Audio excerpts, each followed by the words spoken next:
श्री स्वामी समर्थ सेवेकरी मंडळी गाईज, तर तुम्हाला माहिती आहे का, तर अधिक मासामधला हा होता शेवटचा गुरुवार. तर आम्ही गेलेलो गुरुचरित्र पारायण करायला.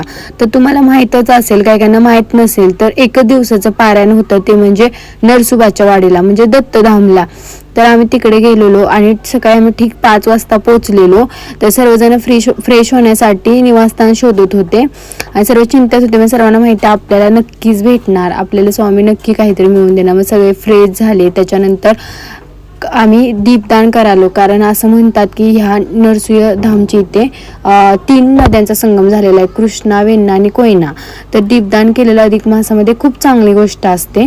त्यामुळे आम्ही सर्वांनी 33 दिव्यांचं, तुपात भिजवलेला दिवा होता 33 दिव्यांचा, आणि असं आम्ही अर्पण केलं. सर्व सेवकांनी रुजू केली सेवा. ज्या सेवेकऱ्याने आणलं नव्हतं त्यांना पण आम्ही एक म्हणलं तरी वाट लाव म्हणलं ॲटलिस्ट, पण ती सेवा रुजू करा असं आम्ही एकमेकांना मदत केली. सेवेकरी हाच असतो की एकमेकाला प्रत्येकाच्या दुःखात सुखात सहभागी होणं हेच सेवेकरीचं काम असतं, आणि इतरांना सेवा सांगणं आणि त्यांच्याकडून सेवा करून घेणं. त्याच्यानंतर सर्वांनी अशी सेवा रुजू केली. त्यानंतर मी माझी सेवा रुजू केली. तर मी पण नुकताच तुपात दिवा भिजवलेला, त्या माझा काय म्हणतात प्रज्वलित होत नव्हता, त्या वेळ लागत होता. फायनली तो प्रज्वलित झाला आणि त्याच्यानंतर मी पण अशी प्रार्थना केली आणि तो माझी सेवा रुजू केली. बघू शकता तुम्ही, खूप छान असं वाटतं. तुम्हाला माहीतच आहे, कुठल्या पण तुम्ही देवस्थानला गेलात तर अशी एक पॉझिटिव्ह एनर्जी असते आहे ना.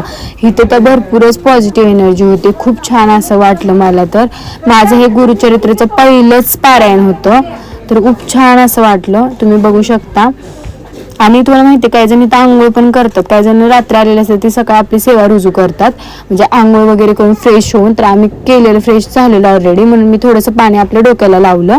असं सुंदर असं मी दृश्य घेतलं बघा. सर्वांनी अशी दिवे आपली सेवा रुजू केलेली, एवढं सुंदर वाटत होतं ना. सर्व असं दिवे हे झालेले आणि अंधार होता ना, त्यामुळे खूप छान असं वाटत होतं, बघू शकता. आणि असं छोटीशी बदकांचा तोफा निघालेला. बदक का मला माहित नाही ते काय आहे, पण असं तोफा निघाला. आणि सकाळीच आम्हाला यांचं दर्शन झालं. वाव म्हणलं आता अख्खा दिवस छान जाणार आहे. त्यानंतर आम्ही देवळात गेलो आणि मंदिरात जाऊन आम्ही सकाळी ठीक 5 वाजता आरती असते. त्यानंतर आम्ही गुरुचरित्र पारायणाला सुरुवात केली. नंतर आम्ही पारायण करायला गेलो. तर तुम्ही बघू शकता माझं तर पहिलंच पारायण आहे. तुम्हाला माहिती आहे, गुरुमाऊलीने सांगितलंच आहे, सामुदायिक सेवेला खूप महत्व आहे. तुम्ही बघा ना, तुम्ही एकटं घरी वाचली केली बरोबर, तर एक अध्याय म्हणजे एक गुरुचरित्र तुमच्या नावावर हे होतं. पण तिथं बघा ना, सपोज 1000 लोक असले तर 1000 गुरुचरित्र आणि प्लस तुमचं एक म्हणजे 1001 गुरुचरित्र तुमच्या नावावर रुजू होतात. मग ही सेवा किती एकाच दिवसात किती छान सेवा होती. आणि मेन चांगल्या ठिकाणी म्हणजे नाही का, जिथं पवित्र राखलं जातं त्या ठिकाणी तुमचं होतंय, ते किती छान गोष्ट आहे. त्यामुळे सामुदायिक सेवेत सहभागी व्हा, सेवेकरी बना, हेच मी सांगत राहीन.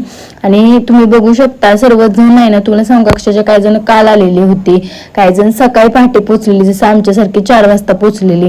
तर तेव्हापासून बसलेले, पण सगळ्यांना असं उत्सुकता होते, एकाने पण असं हे केलं नाही, कंटाळवाणी केला नाही. आणि तुम्ही बघू शकता मी थोडंसं घेतलं 33 वाद्य सुरू असताना.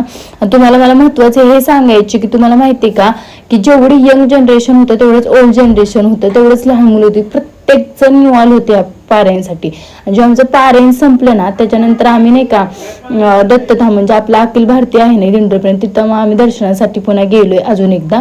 तर तुम्ही बघू शकता हे खूप छान असं बघा ना, दत्तधामचं किती सुंदर वाटते.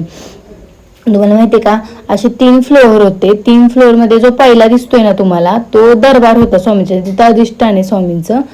त्याच्यानंतर जो खालचा होता ना, तिथं पण पारायणसाठी गुरुचरित्रासाठी बसलेलं होतं. आणि किचन मध्ये जर तुम्ही बघू शकता ना, तर किचन मध्ये आम्ही पारायणसाठी बसलेलो होतो. आणि नंतर मग आम्ही किचन मध्ये काही काहींना तर जागा पण नव्हत्या अक्षरशः, तर काही ना अक्षरशः जागा नव्हती, तर ते काही जण आम्ही तर किचनमध्ये बसलेलो. तर काही जण अक्षरशः बाथरूम शेजारी पण बसलेले, काही जण बाहेर पण बसले, जिथने एंट्री करतो तिथे बसलेले काही जण पारायण करण्यासाठी. अक्षरशः म्हणजे काहीतरी असल्याशिवाय माणूस एवढे येतं का, एवढे भक्त गोळा झालेत का, काहीतरी आहे गुरुचरित्रमध्ये म्हणून तेवढी जण आलेली ना. खूप लोक होती, तुम्हाला दाखवलं तसं की पहिल्या इथं अधिष्ठान होतं स्वामींचं, त्याच्या दुसऱ्या दरबारात पण वाचन होतं, आणि जो तिसरा दरबार होता ना, जो म्हणजे नाही का पहिला वरचं एकदम होता, तिथे पण वाचन होतं, मधल्या पण ह्याच्यात आणि किचनमध्ये पण होतं. त्यानंतर औदुंबराचं पण बघा, औदुंबर पण इथं स्टार्टिंगला खूप छान असं मोठं झाड वाढलेलं होतं. आणि काही जण तिथे येताना, काही जण ती 1 फेरी घालत होते, 3 फेरी मारत होत्या. तिथं लिहिलेलं की 11 फेरी माराव्यात, तर 11च फेरी माराव्यात. तर काही जण अर्धवट फेरी मारत होते. तर सर्वांनी लक्षात ठेवा, औदुंबराला नेहमी 11 फेऱ्या माराव्या. त्यानंतर तुम्ही बघितलं असेल की बाहेर आलं तर तुम्हाला माहिती तिथं हात धुवण्याचं होतं, तिथे पण त्यांनी साबण ठेवलेलं, म्हणजे स्वच्छता पण खूप छान अशी राखलेली होती, बघू शकता तुम्ही. त्याच्यानंतर त्यांनी ना पाण्याची सोय पण उत्तम केलेली, इकडे पिण्याचे पाणी पण ठेवलेले, इकडे म्हणजे नाही का ज्यांना थंड आवडतं थंड गरम पाणी पण ठेवलेलं. त्यानंतर हे प्रसाद पण वाटत होते बाहेर, म्हणजे आतमध्ये पण प्रसाद देतच होते किचनमध्ये, पण खूप सेवेकरी होते, त्यामुळे आतमध्ये पण थोडे देत होते, बाहेर जाऊन थोडे देत होते, असं म्हणजे टप्प्याने देत होते, जेणेकरून सर्व सेवेकऱ्यांना प्रसादाचा लाभ घ्यावा यावा म्हणून. मग तुम्हाला दाखवल्याप्रमाणे सकाळी आम्ही तर गेलेलो होतो दर्शनासाठी, पण सकाळी आम्ही बघितलं तर काहीच नव्हतं बाजारपेठ वगैरे, कारण अंधार होता आणि तेव्हा काही ओपन बी नव्हतं दुकानं वगैरे. पण आम्ही पुन्हा वाचन केल्यानंतर पुन्हा एकदा गेलो तर बघतो तर काय सगळी बाजारपेठ वगैरे सगळं ओपन झालेलं, खूप छान असं वाटत होतं. मग आम्ही पुन्हा दर्शनासाठी गेलो, थोडंसं ज्यांना काही सेवेकऱ्यांना घ्यायचं होतं त्यांनी प्रसाद घेतला आणि आम्ही मग दर्शनासाठी निघालो. त्याच्यानंतर तुम्ही बघू शकता की त्या दरम्यान 2:30 किंवा 3 वाजलेले आणि इतकी गर्दी होती, प्रचंड भयानक गर्दी होती, तुम्ही बघू शकता सेवेकऱ्यांची. कारण त्यावेळेस प्रार्थना सगळ्यांचं झालं ना तिने पण फ्लोअरवरचं, त्यामुळे गर्दी भयानक होती. आणि काही जण जे गुरुचरित्र वाचायला नव्हते आले ते पण होते ना, त्यामुळे खूप गर्दी होती.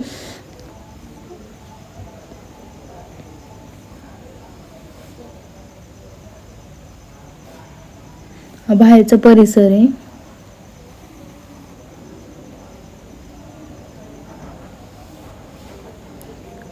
हा बाहेर उतरून खाली गेलो ना आपण की ह्या साईडला उजव्या साईडला वळलं की जो मंदिर आहे मेन ते आहे, तिथं आम्ही 5 वाजता करेक्ट आरतीसाठी थांबलेलो.